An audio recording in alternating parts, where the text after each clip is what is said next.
அஸ்ஸலாமு அலைக்கும். நான் உங்கள் அஸ்வான். இந்த 5 சிம்டம்ஸ் இருந்துச்சு அப்படின்னா உடனே நீங்கள் டெஸ்ட் பண்ணிக்கிங்க. காரணம், பெரிய பிரச்சனைக்கு இது மூலமாக கூட இருக்கலாம். என்ன அந்த 5 சிம்டம்ஸ்? கவனமாக கேளுங்க.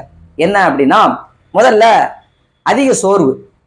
உடல் நம்மளுடைய உழைப்புக்கு ஏற்றார் போன்று சோர்வில் இருந்துச்சு அப்படின்னா பிரச்சனை இல்லை. நம்ம எந்த உழைப்புமே செய்யாமல் நம்ம உடம்பு சோர்வான நிலையில் இருக்குது அப்படின்னா, நம்ம சாப்பிடக்கூடிய நியூட்ரியண்ட்டை முறையாக கிரகிக்காமல் அது வெளியேறதுனால இந்த சோர்வு நடக்குது. அப்போ இதுக்கான காரணமாக டயபெட்டிஸ் இருக்கலாம், தைராய்டு பிரச்சனைகள் இருக்கலாம், அனிமிக் இஷ்யூஸ் இருக்கலாம். அப்போ இது போன்ற பிரச்சனைகள்லேருந்து நாம் வெளியேறணும் அப்படின்னா அதை குறித்து அவேர்னஸ் இருக்கணும். ரெண்டாவது பார்த்தோம் அப்படின்னா அதிக தாகம்.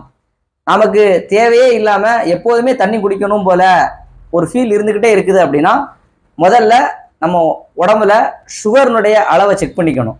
காரணம், நம்ம உடம்புலேருந்து எக்ஸ்ட்ரா சுகர்ஸ் வெளியேறக்கூடிய முயற்சி பண்ணும். அப்படி வெளியேற முயற்சி பண்ணும்போது நமக்கு இந்த மாதிரியான தாகங்கள் என்ன செய்யணும்னா ஏற்படும்.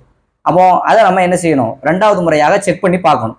மூணாவது பார்த்தோம் அப்படின்னா இடைவிடாது சிறுநீர் கழித்தல்.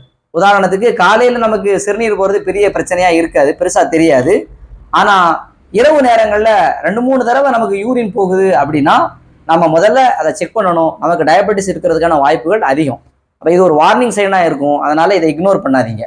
அடுத்து நம்ம பார்த்தோம் அப்படின்னா திடீர்னு வெயிட் லாஸ். நம்ம உடம்பு நல்லா தான் இருக்கும், எந்த உழைப்புமே இல்லை, நம்ம சரியான உணவத்தை எடுக்கிறோம், இதற்காக டயட்டு உடற்பயிற்சி அப்படின்னு எதுவுமே செய்யலை, இருந்தாலும் நம்ம உடம்பு குறைய ஆரம்பிக்குது அப்படின்னா அதற்கான காரணம் ஹார்மோனல் இம்பேலன்ஸாக இருக்கலாம், டயபெட்டிஸாக இருக்கலாம். அதனால் அதை குறித்து அவேர்னஸ் இருக்கணும். அப்போ இது மாதிரி நமக்கு அதிக எடை இழப்பு இருந்துச்சு அப்படின்னா உடனே நம்ம கவனிக்கணும். அடுத்து பார்த்தோம் அப்படின்னா அடிக்கடி தலைவலி. நம்ம உடம்புல ஃப்ரீக்வெண்ட்டாக தலைவலி வந்துக்கிட்டே இருக்குது அப்படின்னா நம்ம உடனே என்ன செய்வோம் அப்படின்னா இது ஸ்ட்ரெஸ்னால தான் இந்த தலைவலி வருது அப்படின்னு நம்ம நினைப்போம். ஆனால் நிச்சயமாக அது மட்டுமே காரணமாக இருக்காது. மேபி உங்களுடைய பிபியினுடைய பிரச்சனைகளை கூட இருக்கலாம்.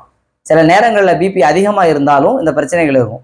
இது வயது வித்தியாசம் பார்க்காம நம்ம என்ன செய்யணும் அப்படின்னா செக் பண்ணி பார்க்கணும்.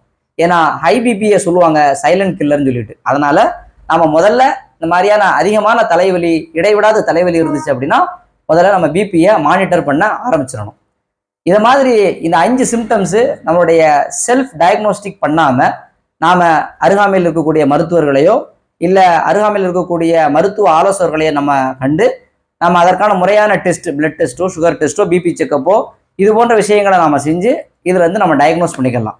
மேலும் இது போன்ற ஆரோக்கியமான தகவல்களுக்கு எங்களை சப்ஸ்கிரைப் பண்ணுங்கள். தேங்க்யூ. அஸ்ஸலாமு அலைக்கும். ஜஸாக்கல்லாஹ் ஹைரன்.